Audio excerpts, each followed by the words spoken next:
우리에게 주신 하나님 말씀 구약성경 예레미야서 6장입니다. 오늘 하루도 진리의 말씀을 따라 사시는 복된 날 되시기를 축복합니다. 오늘 본문을 읽으면서도요, 참 떨리는 마음으로 이 본문을 읽게 됩니다. 하나님께서 이스라엘을 벌 주시기로 작정하신 것처럼 그렇게 말씀을 조금 격하게 하고 계십니다. 1절과 2절 제가 읽겠습니다. 1절과 2절. 베냐민 자손들아 예루살렘 가운데로 피난하라. 드고아에서 나팔을 불고 베닷게렘에서 깃발을 들라. 재앙과 큰 파멸이 북방에서 엿보아 오미니라. 아름답고 우아한 시온의 딸을 내가 멸절하리니. 베냐민 자손들아, 이 표현은 곧 이스라엘 유다 백성들을 의미하지요. 재앙과 큰 파멸이 북방에서 온다. 북방 민족인 바벨론이 일어나서 너희들을 치게 될 것이다 라고 말씀하십니다. 아무리 너희가 아름답고 우아한 시온의 딸이지만 내가 너를 멸절하겠다라고 말씀하시지요. 하나님께서 이스라엘 백성을 향해서 무려 1400년을 참으셨습니다. 그들에게 시간을 주셨고 하나님만을 경외하는 백성이 되기를 원하셨는데 그들이 거절했지요. 마음이 아프지만 하나님께서 때가 되어서 그들을 징계하실 때가 된 거지요. 결국 하나님께서 결단을 내리세요. 11절 말씀입니다. 11절 같이 볼게요. 시작.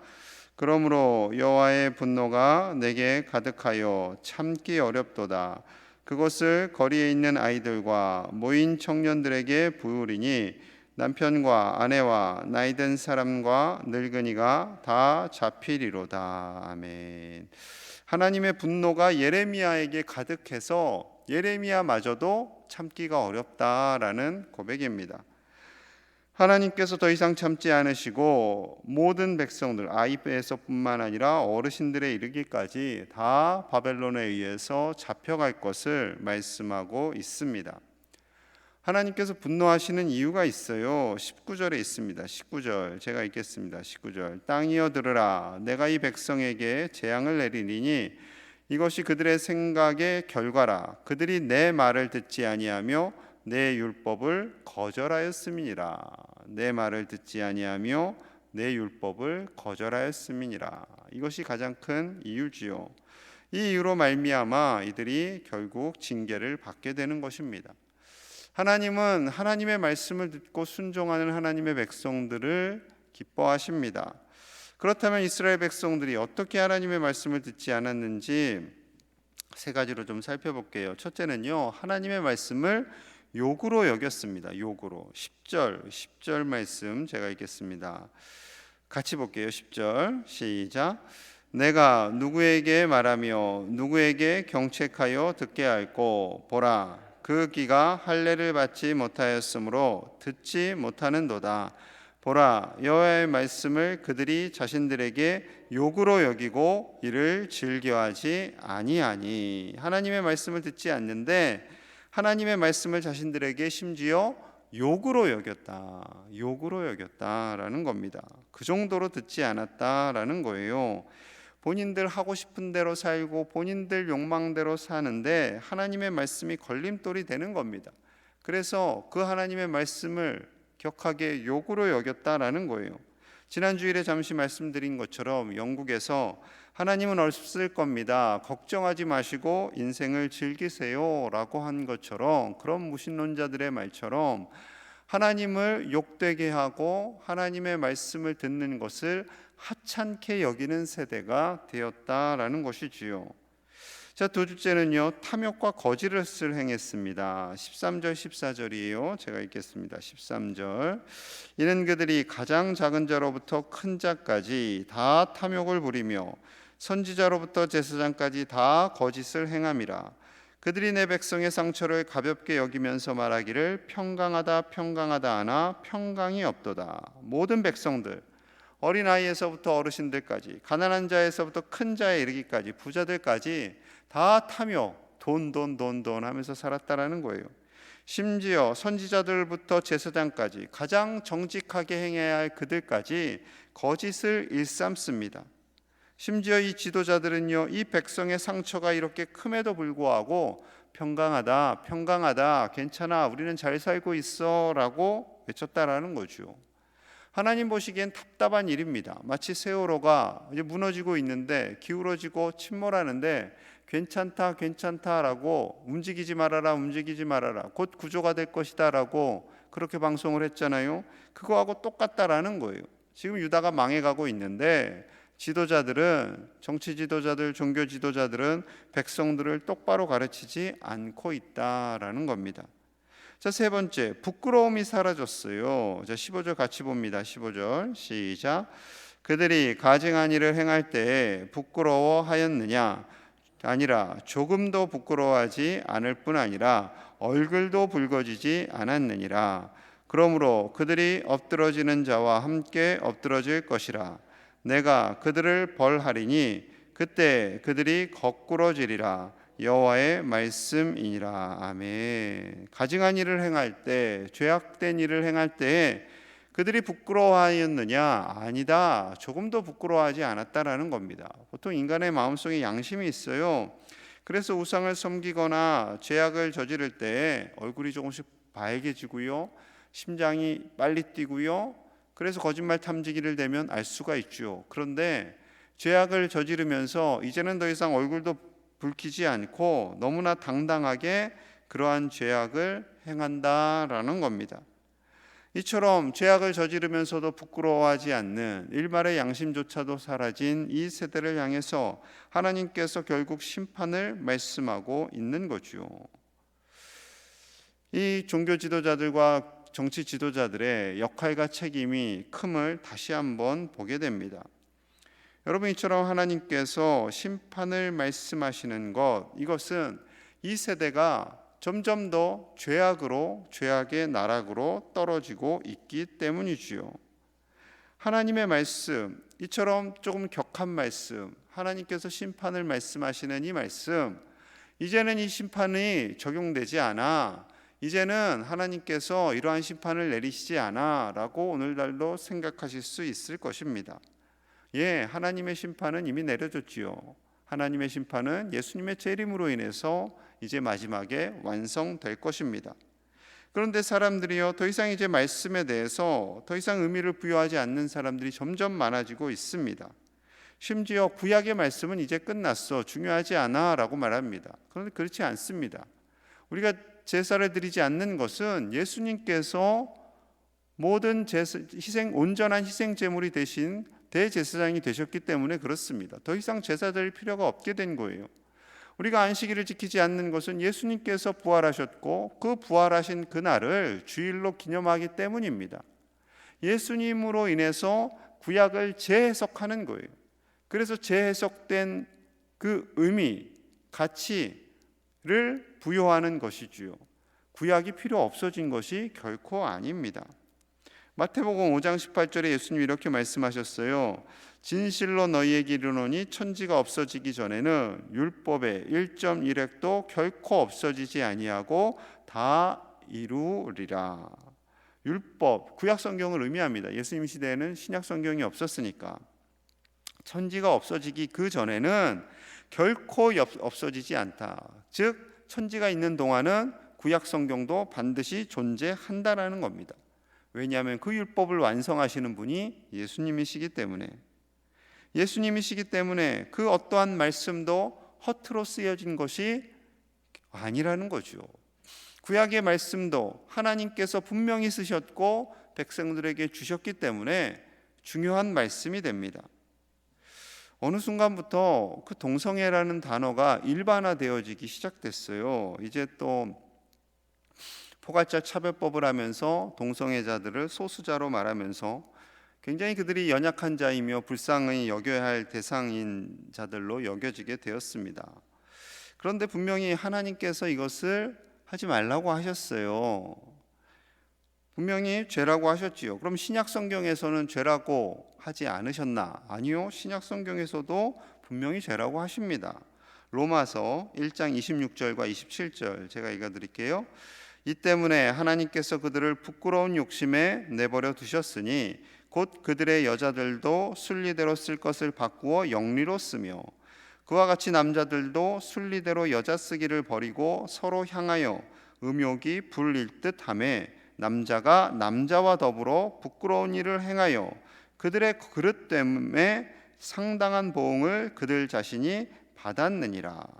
하나님께서 그냥 내버려 두신 거예요. 하도 죄악을 저지르니까 내버려 두니까 여성은 여성을 좋아하게 되고 남성은 남성을 좋아하게 되어서 이것이 하나님의 질서가 깨져버렸다라는 거예요. 분명히 신약 성경에서도 말씀하고 있는 내용입니다. 물론 죄를 저지른 자들 그들 불쌍히 여겨야겠지요. 죄가 동성애만 죄겠습니까? 폭력, 마약, 권력, 거짓말, 사기 등등 모두 다 죄악입니다. 그런데 문제는 이제 죄를 저지르면서도 부끄러워하지 않는다라는 거예요. 내가 왜 어쩔 수 없이 그렇게 한 거지, 내가 거기서 너무 화가 나서 한 거지, 나는 죄 지은 것이 아닙니다 라고 다들 말한다는 겁니다. 이제 낙태가 허용이 돼요. 낙태도 허용이 돼요. 예전에는 그 외도도 이제 그거를 징계할 수 없다라고 됐죠. 벌할 수 없는 법이 생겼어요. 이제 점점요 본인들 인간의 편리주의로 법이 다 바뀌어갈 겁니다. 사람의 중심적으로. 이제 웬만한 대마초 같은 거는 유럽 같은 데서, 심지어 미국은 주법에 따라서 허용이 된 나라들이 많죠. 우리나라도 때가 되면 대마초도 그냥 하게 될 겁니다. 왜? 내가 하고 싶으니까. 내가 하고 싶다는데 왜 자꾸 막습니까? 왜 나라가 자꾸 막고, 내가 어쩔 수 없어서 태아를 지워야겠다는데 왜 자꾸 나라가 막습니까? 물론 낙태를 할 수밖에 없는 이유도 있겠지요. 강제로 어쩔 수 없이 그렇게 아기를 가졌을 경우에는, 성폭행에 의해서 아이를 가졌을 때는 참 속상하잖아요. 그건 이해를 할 수가 있어요. 그런데 그 외의 범위까지 확대해서 아이들을 지운다라는 것은요, 이 카톨릭은 2000년 동안 그것을 철저히 못하게 막았거든요. 근데 개신교는 이것에 대한 입장을 애매하게 해놨습니다. 늘 애매했고, 정말 생명을 아끼고 사랑한다면 제가 볼 때는 이건 건강하진 않은 것 같아요. 그런데 점점 법은요 인간 중심으로 갑니다. 그래서 나중에는 우리나라도 아마 동성애를 결국에는 합법화할 가능성이 매우 크겠지요. 그럼에도 불구하고 우리는 기독교적인 관점으로 세상을 봐야 됩니다. 왜냐하면 하나님의 법이 세상을 다스리는 것이 맞기 때문에. 누가복음 7장 32절에서 이렇게 말씀하세요. 비유하건대 아이들이 장터에 앉아 서로 불러 이르되 우리가 너희를 향하여 피리를 불어도 너희가 춤추지 않고 우리가 곡하여도 너희가 울지 아니하였다 함과 같도다. 이 무감각해진 세대를 향해서 예수님께서 그 답답한 마음을, 너무나 답답하신 마음을 표현하는 거예요.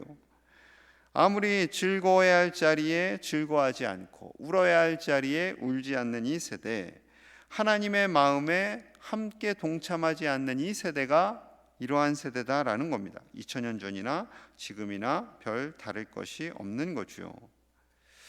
여러분, 어쩌면요 이스라엘이 밟았던 그 과정은 우리가 지금 다시 밟고 있는지도 모르겠습니다. 물론 세상법은요 관대합니다. 굉장히 관대해요. 범위가 넓어요. 그 세상법은 최소한 인간이 지켜야 하는 법이지요. 그런데 하나님의 법은 더 촘촘합니다. 더 강력해요. 더 어쩌면 세상법보다 하지 말라는 게 더 많게 보일 수도 있어요. 그거는 시선을 잘못 본 거예요.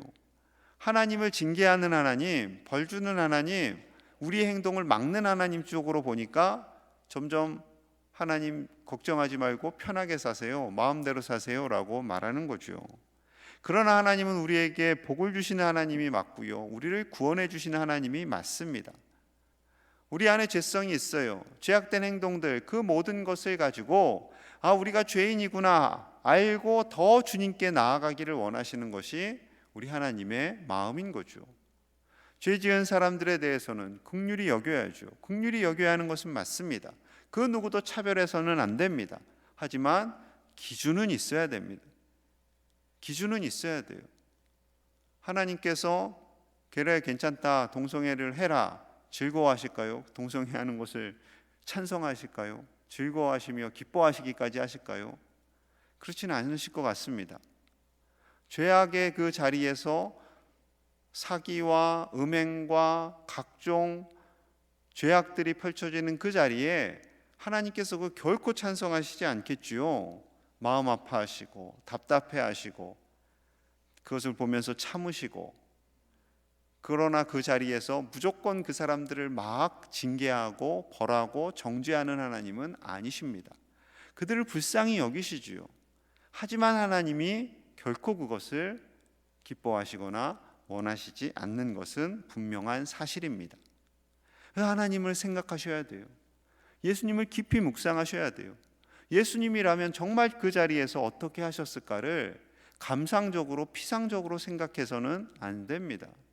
그냥 예수님은요, 그쪽 사람들의 이야기는 덮어놓고 죄인도 다 불쌍히 여겼대요. 예, 죄인 불쌍히 여기지요.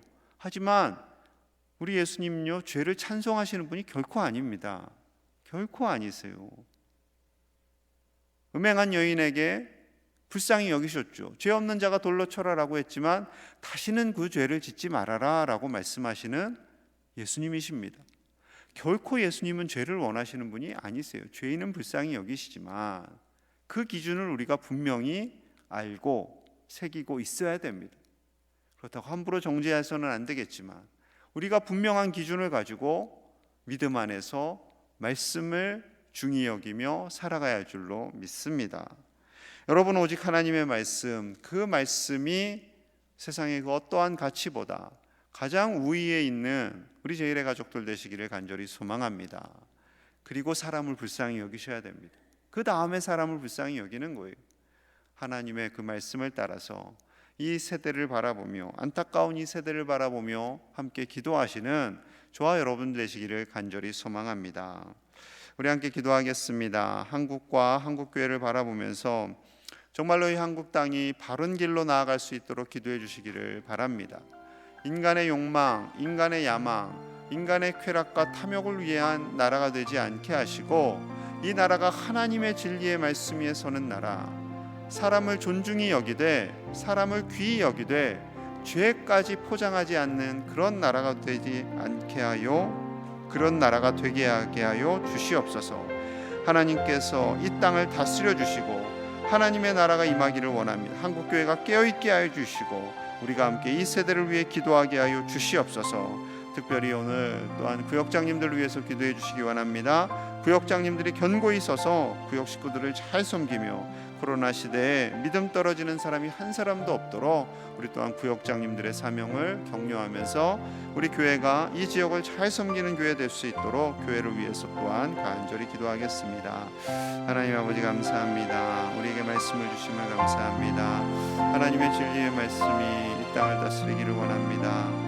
세상 법 위에 하나님의 법이 있음을 우리가 알게 하여 주시고, 진정 사람을 불쌍히 여기되 하지만 죄를 미워할 수 있는 우리가 되기를 원합니다. 아버지여, 깨어있게 하여 주시옵소서. 기준이 혼미해지는 시대가 되었습니다. 기준이 없어지는 시대가 되었습니다. 진리가 없어지는 시대가 되었습니다. 점점 그 법은 더욱더 완화되고 정말로 우리가 이 땅에서 지키며 살아가야 할 것 모든 윤리와 가치까지도 점점 무너지는 이 시대가 되었습니다. 하나님, 이 땅을 불쌍히 여겨주시옵소서. 이 땅을 다스려 주시옵소서. 사람들과의 미움, 갈등은 점점 더 커지고 대립도 커집니다. 하나님, 이 세상은 불쌍히 여겨주시고 하나님의 놀라운 은혜와 사랑으로 이 그 모든 갈등과 아픔과 상처들이 싸매어지게 하여 주시옵소서. 하나님, 이 땅을 불쌍히 여겨주셔서 하나님께서 주신 이 귀한 말씀이 선포되게 하시고 죄가 죄임을 인정하게 하여 주시고 하나님께서 미워하시는 일들을 하지 않는 이 땅이 될 수 있도록 우리 백성들 되게 하여 주시옵소서. 한국교회가 깨어있기를 원합니다. 아버지, 한국교회가 헛된 것에 마음을 두고 헛된 것을 추구하는 바람에 이 세상이 점점 더 엉뚱한 길로 가고 있습니다. 아버지, 한국교회가 깨어있게 하여 주시고 한국의 모든 성도님들이 오직 하나님의 나라와 의를 바라보며 나아가게 하여 주시옵소서. 먹고 사는 문제가 우리의 우상이 되지 않게 하여 주시옵소서. 먹고 사는 문제에 우리의 모든 것이 빼앗기지 않게 하여 주시옵소서. 하나님, 한국이 살아가야 할 길을 바로 제시하여 주시고 하나님의 인도하심을 따라 살게 하시며 오직 하나님의 말씀이 기준이 될 수 있도록 인도하여 주시옵소서. 오늘 하루도 하나님의 은혜가 넘쳐나기를 원합니다. 우리 구역장님들을 축복하여 주셔서 구역 식구들을 섬김에 부족함이 없게 하시고 우리 모든 교우들이 믿음을 지켜나갈 수 있도록 가정을 보호하여 주시옵소서. 하나님 오늘 하루도 주의 은혜로 살게 하여 주옵소서. 하나님 감사합니다. 하나님의 귀한 말씀, 이 말씀이 진리이며 우리 인생의 기준인데 이제 점점 세상은 이 말씀을 싫어하고 거절합니다. 수천 년 전의 말씀이라고 이제 등을 지려고 합니다. 아버지여, 우리를 불쌍히 여겨 주시옵소서. 오직 진리의 말씀을 우리의 가슴속에 새기며 살기를 원합니다. 사람을 불쌍히 여기되 사랑하되 긍휼히 여기되 죄는 미워할 수 있는 우리가 되게 하여 주시옵소서. 하나님의 말씀이 온전한 기준 위에 서게 하여 주시고 먹고 사는 문제가 우리의 우상이 되지 않게 하여 주시옵소서. 우리의 마음속에 탐욕이 자리 잡지 않게 하여 주시고 하나님께서 주신 진리의 말씀을 따라 이 세상을 하나님의 나라로 만들어가는 주의 백성들이, 믿음의 용사들이 다 되게 하여 주시옵소서. 코로나 시대로 인해서 아버지여, 구역 식구들 한 사람도 믿음이 떨어지지 않기를 원합니다. 우리 서로가 서로를 위해서 중보하게 하시고 구역을 섬기는 구역장님들에게 힘 주셔서 구역 식구들 한 사람 한 사람을 돌보며 저들을 위해서 기도하는 믿음의 사람들이 되게 하여 주시옵소서. 우리가 함께 믿음 생활합니다. 아버지여, 우리 교우들, 가정들, 일터, 자녀선들 위에 한없는 하나님의 은혜가 부어지기를 간절히 소망합니다. 아버지여, 붙잡아 주시고 아버지여, 저들에게 놀라운 하늘의 은혜와 복을 더하여 주시옵소서. 오늘도 주님 따라가는 복된 삶 살기를 소망하며 예수님 이름 받들어 간절히 축복하며 기도하옵나이다. 아멘.